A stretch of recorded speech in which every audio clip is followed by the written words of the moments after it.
Hello guys, so welcome to my channel. तो भाई इस वीडियो के अंदर पार्ट नंबर 6 करने वाले हैं अपना complex numbers and quadratic equation का। तो भाई पिछले पार्ट्स अगर अभी तक नहीं देखे तो जाके जरूर देख लेना भाई, इस प्लेलिस्ट के अंदर आपको सारे मिल जाएंगे, ठीक है भाई। और चैनल ने सब्सक्राइब जरूर कर लियो।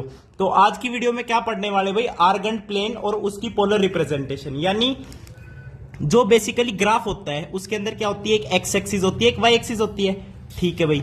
और लेकिन हम यहाँ पे कॉम्प्लेक्स नंबर की बात कर रहे हैं, रियल नंबर की बात नहीं कर रहे। तो कॉम्प्लेक्स नंबर को कैसे रिप्रेजेंट करेंगे ऑन ए ग्राफ, तो वही आज हम करने वाले हैं। तो देखो भाई, अपना कॉम्प्लेक्स नंबर किस फॉर्म का होता है, ए प्लस आयोटा बी। यहां पे क्या है, ए आपका रियल पार्ट होता है, बी आपका इमेजिनरी पार्ट होता है, ठीक है भाई। अब देखो जो रियल पार्ट होता है इसको देखो, बेसिकली पॉइंट तो ये ए कोमा बी ही है, ठीक है भाई। पॉइंट आपका है ए कोमा बी। तो मान लो ए कोमा बी कोई भी पॉइंट आपका ये रहा, this is point number P. तो देखो जो ग्राफ है जहां पे रियल नंबर को हम रिप्रेजेंट करते हैं वो तो आपका ग्राफ हो गया, नॉर्मल प्लेन हो गया। लेकिन जिस ग्राफ के अंदर हम कॉम्प्लेक्स नंबर्स को हम रिप्रेजेंट करते हैं उसको बोल देते हैं हम क्या, आर्गेंट प्लेन। आर्गेंट प्लेन, या फिर इसे ही हम बोल सकते हैं complex plane, the plane in which we represent the points according to the complex numbers, यानी कॉम्प्लेक्स नंबर्स को ही हम रिप्रेजेंट करते हैं, ठीक है भाई। अब भाई रियल नंबर में इसे एक्स एक्सिस बोल देते हैं, इसे वाई एक्सिस बोल देते हैं। तो अब कॉम्प्लेक्स नंबर में बात कर रहे हैं तो इनको अलग अलग बोलते हैं। एक्स एक्सिस को हम क्या बोलते हैं, यहाँ पे रियल एक्सिस। एक्स एक्सिस को हम बोलते हैं रियल एक्सिस, जहां पे हम रियल पार्ट को रिप्रेजेंट करेंगे, ठीक है भाई।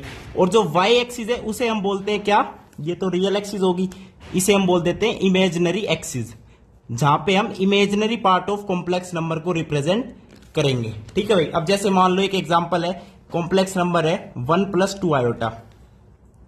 तो यानी रियल पार्ट 1 है, इमेजिनरी पार्ट 2 है। तो 1,2 पॉइंट आप रिप्रेजेंट कर दोगे ग्राफ के अंदर।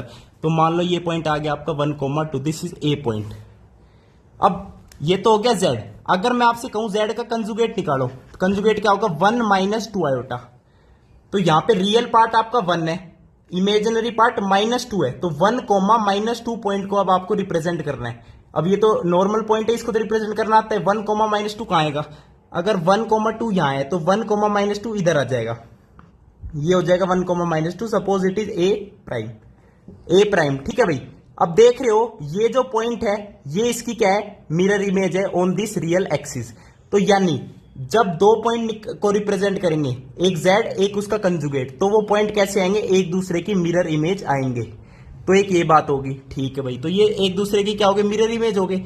अब रही बात मॉड्यूलस की, हम कॉम्प्लेक्स नंबर्स में मॉड्यूलस कैसे बताते हैं भाई, कोई भी कॉम्प्लेक्स नंबर है z = 1 + 2 आयोटा, जो ये 1,2 पॉइंट है। जब इसका मॉड्यूलस निकालेंगे तो हम क्या लिखते हैं, √A² + B², यानी √1² + 2² का रूट। अब ये है क्या, बेसिकली ये डिस्टेंस है of this point 1,2 from the origin. जो ये 1,2 पॉइंट हमने यहां पे रिप्रेजेंट किया है, इसका distance from the this origin, ये तो ओरिजिन है। तो ये जो डिस्टेंस है ये क्या है, √1² + 2², और इसे ही हम क्या बोलते हैं, मॉड्यूलस बोलते हैं इस कॉम्प्लेक्स नंबर का। तो मॉड्यूलस क्या होता है, distance of that point from the origin, ठीक है भाई, ऑन आर्गेंट प्लेन। तो आर्गेंट प्लेन की बात कर ली, इसको रिप्रेजेंट कैसे करते हैं वो बात कर ली। एक्स एक्सिस को रियल एक्सिस बोलते हैं, वाई एक्सिस को इमेजिनरी एक्सिस बोलते हैं, ठीक है भाई। तो ये सारी आपकी थ्योरी है। नेक्स्ट में हम अपने एग्जांपल्स के साथ मिलेंगे, फिर अपनी एक्सरसाइज कर लेंगे, फिर आपका ये चैप्टर हो जाएगा कंप्लीट, ठीक है भाई। तो वीडियो देखने के लिए बहुत बहुत धन्यवाद, थैंक यू, नमस्कार।